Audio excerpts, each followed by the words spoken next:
Well, the countdown continues 3 days away now from the start of baseball season. Arkansas opening up the year with Illinois State. Alyssa Orange alongside Nick Petraccione. We talked offense yesterday and just kind of the outlook.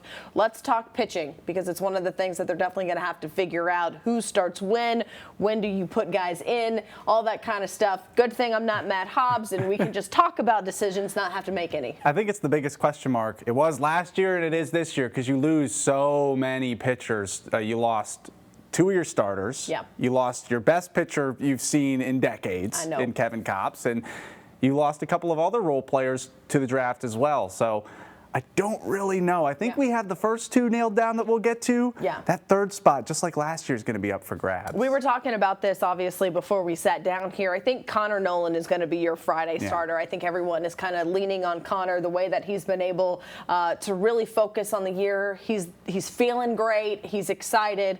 I know that he's ready to go. And then you have Jackson Wiggins, who just had a really great freshman season. You hope he can build off of that.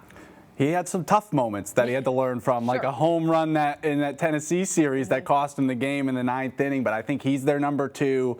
I do think Nolan, at least for right now, goes up to the number 1 spot, the Friday starter, and then it's who's pitching Sunday. There's so many guys. That's 2 right-handers right there. So do they throw a lefty into that rotation? They only have like 5 or 6 of them. There's not much of a sample size there. You could throw 3 righties. The good news is they have till conference play to figure it out, which is Kentucky in about a month. But you have options, as you've mentioned, and you've got guys like Cole Ramage, Elijah Trest, Zebulon Vermillion's back. He's had some starts under his belt. Do you make him your Sunday starter? You also have this Evan Gray kid that DVH has been really high on.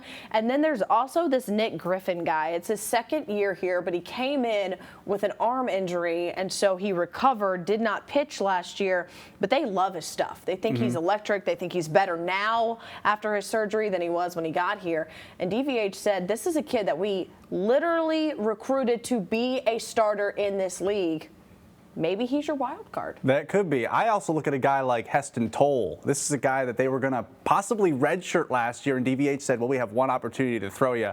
Should we throw you, or do you want to be redshirted? And Heston said, put me out there. Put me on the mound. And he pitched amazing. It's one guy that DVH has been high on as well as a young kid that really could rise through the ranks. Maybe not a starter right now, but at least someone that could get there in a midweek series. Yeah, and again, you never know. No one is going to have a Kevin Kopps season. I don't think we're putting that expectation on anybody.